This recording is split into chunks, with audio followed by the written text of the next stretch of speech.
Uma pesquisa que está em desenvolvimento pela Embrapa pretende apontar os efeitos das mudanças climáticas nas lavouras de café. E há quem tema pelo futuro do nosso cafezinho de cada dia. Brasileiro que é brasileiro não vive sem café. Dá para ficar sem um cafezinho de manhã? Não dá. Se eu não tomo café, eu não passo bem. Se o hábito de tomar café é inquestionável, o mesmo não se pode dizer do futuro do plantio do café no Brasil. Os efeitos do aquecimento global podem prejudicar as lavouras de café em razão do aumento da produção de gás carbônico. Os técnicos da Embrapa estão simulando nessa plantação de 7 hectares como será o plantio do café daqui a algumas décadas. Nós podemos falar que esse café pode ser o café do futuro, porque a quantidade de CO2 atual hoje é de 400 partes por milhão, sendo que aqui nós estamos aplicando 550 partes por milhão. Então nós estamos simulando a atmosfera que nós vamos ter daqui 30, 40, 50 anos. Esse balão de CO2 leva o gás para a plantação. Um sistema eletrônico monitorado por computador garante que os níveis sejam sempre de 550 partículas por milhão. Esse nível corresponde a uma previsão otimista para este século. O primeiro efeito que a gente nota aqui nessa superexposição de gás carbônico aos pés de café é o crescimento da planta. Esse pezinho que está mais próximo do seu vídeo tem 2 anos e meio e esses aqui têm 1 ano a menos. E a gente nota que eles estão praticamente do mesmo tamanho. E essa mudança no crescimento da planta pode fazer com que ela se torne mais suscetível às pragas. Algumas espécies aqui já estão completamente contaminadas com o bicho mineiro, uma das pestes que mais afeta a cafeicultura. No primeiro instante, os agricultores vão passar a pulverizar mais com os pesticidas, ou seja, fungicida para controlar a ferrugem, inseticida para controlar o bicho mineiro e outras doenças que possam vir a ocorrer. Os pesquisadores acreditam que o aquecimento global pode levar os agricultores das áreas mais afetadas a abandonar a cultura cafeeira. Estados onde o clima é mais frio seriam os próximos a se dedicar ao cultivo do café. Se ela migrar, toda a estrutura social existente para a produção do café também vai ser alterada nas regiões. Então, vai ter um efeito econômico bastante grande em algumas regiões. Então você é de uma região de café, né? Eu vou ter que falar de novo de Pirajuí, da minha cidade, porque foi o maior município cafeeiro do mundo na década de 30. Produzia esse café, a região inteira, a região de café. Depois as geadas, e a falta de controle das geadas, falta de orientação de como sobreviver o cafezal à geada, fez com que o café fosse aos poucos se deslocando para o sul de Minas, onde o clima era mais estável. E Minas passou a ser um grande produtor de café. E agora o café está sendo produzido em quantidade muito grande na região da Bahia, na região de Barreiras, lá tem muitas fazendas de café. Mas o café acabou na minha região. Por quê? Se tivesse o pessoal da Embrapa naquela época, a Embrapa, claro que não tinha essa estrutura, que é uma estrutura fantástica que tem hoje, são grandes técnicos, talvez nós não tivéssemos ser privados de produzir o café naquela região, que era uma cultura que dava muito emprego. O que nós temos lá hoje? A cana, que dá emprego sazonal. O que nós temos hoje lá? A laranja, que também à mercê dos preços internacionais não dá estabilidade para a região. E que eu acho que está certo a Embrapa, tem que pensar no futuro mesmo. A tecnologia para esse tipo de plantio é fundamental, né? É que o café é uma planta diferente, né, de outras, né? Ela demora, ele identificou, né? 4 anos. De 4 anos. Uhum. Antigamente demorava de 4 a 6 anos para começar a produzir. Portanto, é um investimento de longa maturação, né? E você precisa também ter todo esse acompanhamento e depende, evidentemente, da qualidade da terra, do clima e das condições, como outros cultivos, do mercado internacional. O Brasil foi, no século XIX, na segunda metade do século XIX, até boa parte do século XX, o maior produtor mundial. Tal. E a economia brasileira, paulista especialmente, girou em torno do café. Depois surgiram outros cultivos, a economia foi se diversificando, o setor agrícola, especificamente desse tipo de cultura, foi perdendo importância e outros. É natural, há um processo de mudança. O interessante de São Paulo, que caracteriza o estado de São Paulo, é como áreas que ficam decadentes, logo elas retomam com outra atividade econômica, ou no mesmo setor, no setor agrícola, ou no setor industrial, no setor de serviços. Isso, o Vale do Paraíba, que foi inicialmente a área de cultivo de café em São Paulo, que veio do Vale do Paraíba Fluminense e depois paulista, se transformou hoje, por exemplo, numa grande área de tecnologia, né? Então você tem, São Paulo, interessante, essa possibilidade sempre de recreação. Diferente de alguns estados que você tem áreas que vivem uma espécie de cidades mortas. Aqui não, né? O Vale do Paraíba teve até um breve período disso, é um clássico do Monteiro Lobato com essa denominação, mas essas mudanças que o estado fez. Basta pegar toda a região de Rio Claro, vai subindo São Carlos, Araraquara, Ribeirão Preto, que hoje tem outras atividades econômicas, né?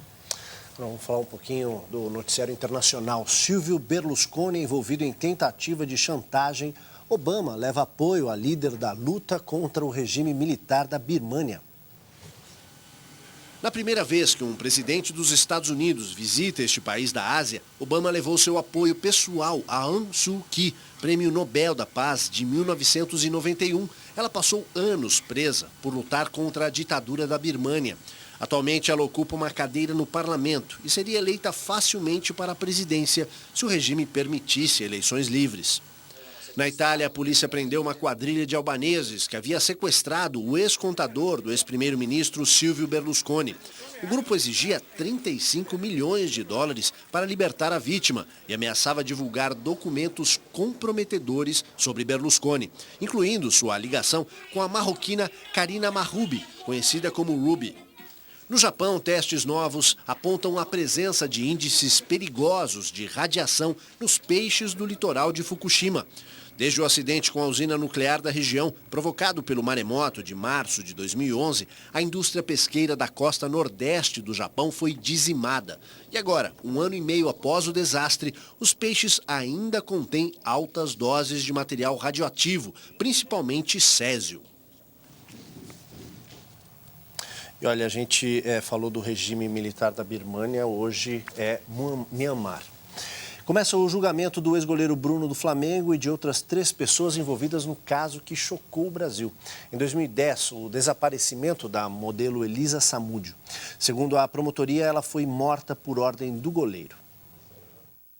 Das 8 pessoas acusadas, 5 deveriam sentar-se hoje no banco dos réus, no Fórum da cidade de Contagem, na região metropolitana de Belo Horizonte.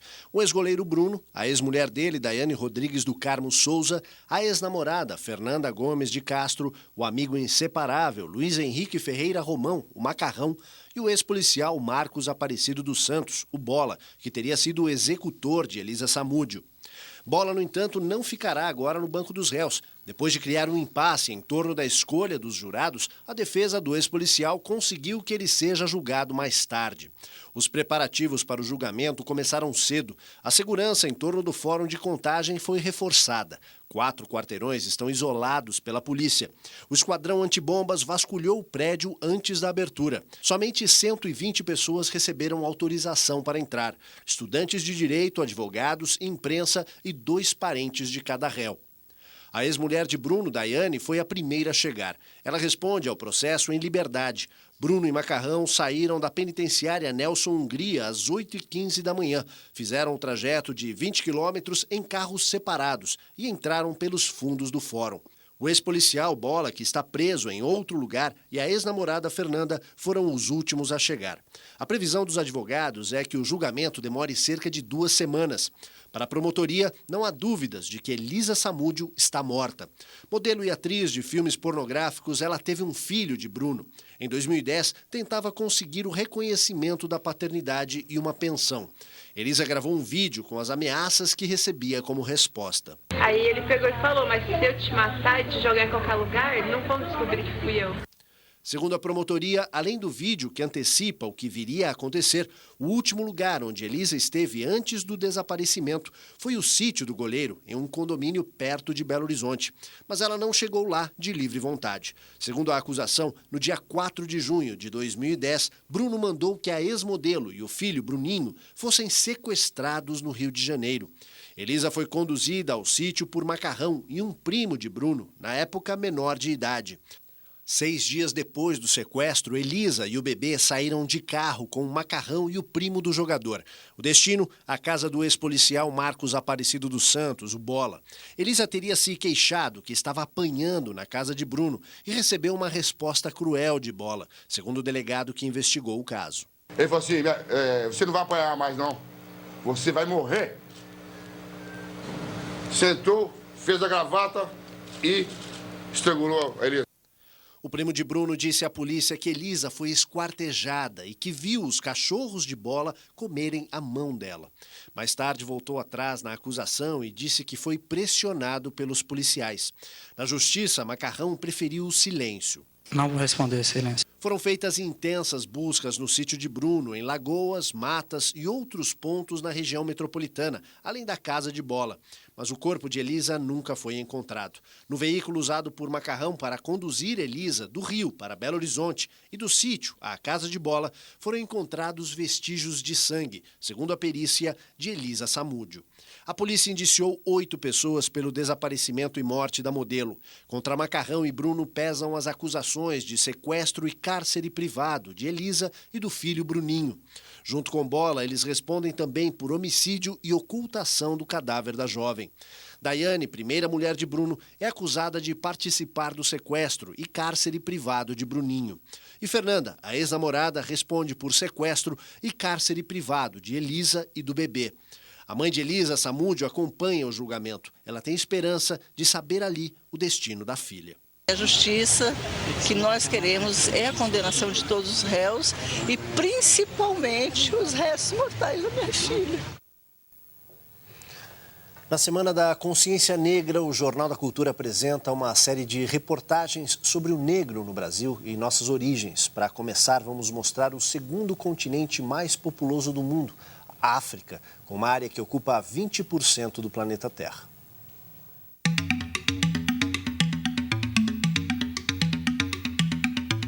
No berço da humanidade, uma terra de sons e cores. Uma diversidade de etnias, culturas e crenças que se comunicam em mais de 1000 idiomas e dialetos.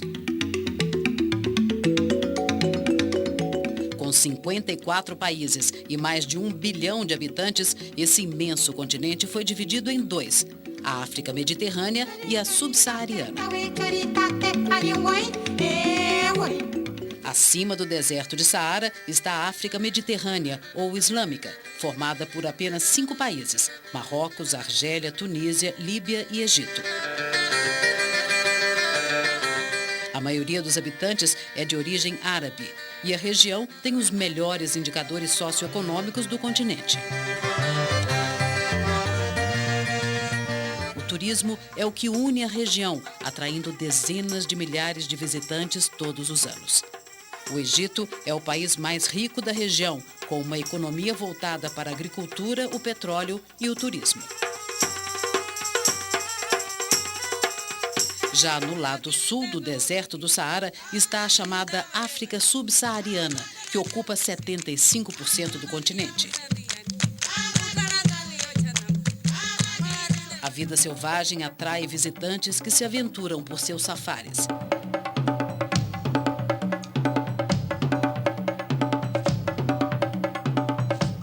O solo é riquíssimo. Na África do Sul estão grandes reservas de platina, ouro e diamante.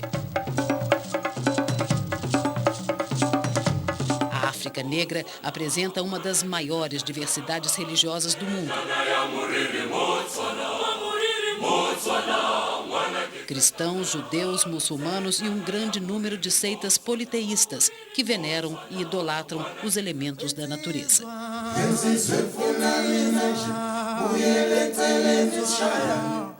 Terra de contrastes.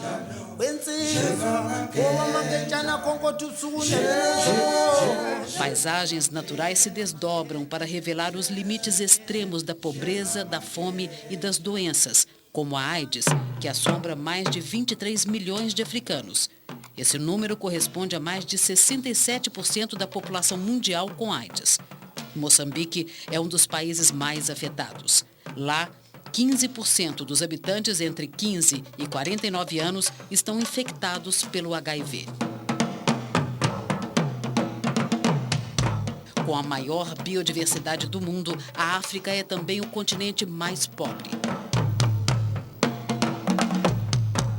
Os 10 países que ocupam os últimos lugares no Índice de Desenvolvimento Humano estão situados na África Subsaariana. Guiné, Moçambique e o Congo são alguns dos países com essa triste realidade. Essa parte continental também é marcada por conflitos internos e lutas pelo poder. Uma herança deixada pelos colonizadores europeus. A Guerra Civil Moçambicana também ficou conhecida como a Guerra dos 16 anos. Na África do Sul, Nelson Mandela lutou contra o apartheid, uma das maiores segregações raciais vistas no mundo, ainda que quase 90% do país fosse constituída por negros, mestiços e indianos.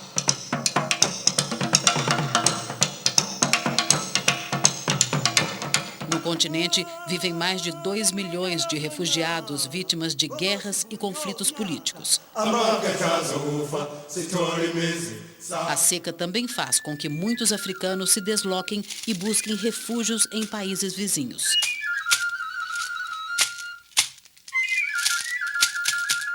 E foi com o mercado de escravos que a cultura africana se espalhou pelo mundo. A dança, a música, a culinária, crenças e religiões hoje fazem parte da vida em outros países.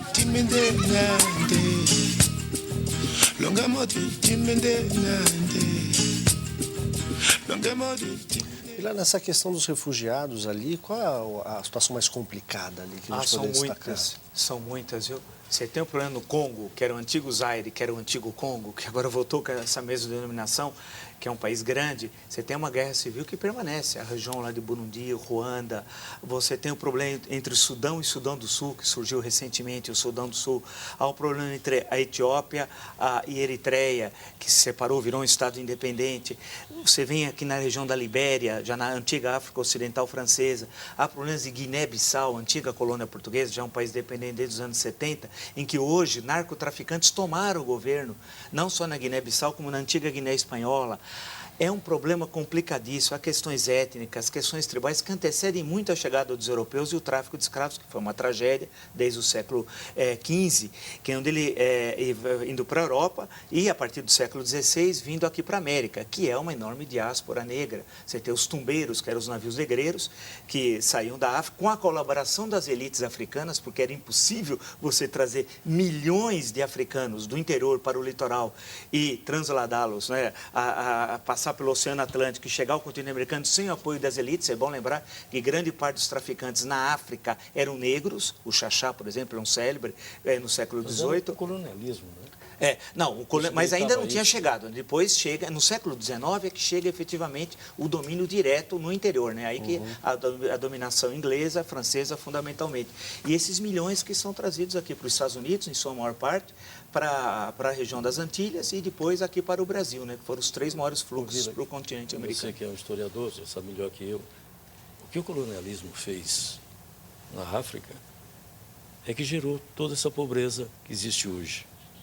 Por quê? Porque enquanto puderam explorar as riquezas naturais africanas, Inglaterra, França, Portugal, Espanha, a Bélgica, sugaram o que podiam. Hoje, reclamam porque existem negros nesses países. Depois de explorarem tantos anos esses países, reclamam porque os negros estão vivendo em alguns países europeus. É um absurdo. Mas o colonialismo é uma das grandes causas. Agora, a única democracia, só concluindo, é a questão da África do Sul, né? O que é curioso. Todas da África Negra, todas são ditaduras. Angola, que é nossa muito conhecida, porque o Brasil tem relações próximas com Angola, comerciais até. Tem eleição lá. Tem eleições a cada 7 anos, sempre ganha o Zé Eduardo Santos, né? Tem de ganhar sempre ele, que é do antigo MPLA. Quer dizer, a única democracia é a África do Sul. Por publicitário brasileiro. Vamos seguir. Veja a seguir, na CPI do Cachoeira, parlamentares da oposição preparam alternativa para o relatório final. E mais, o diabetes mata 4 vezes mais do que a AIDS no Brasil. A gente volta já.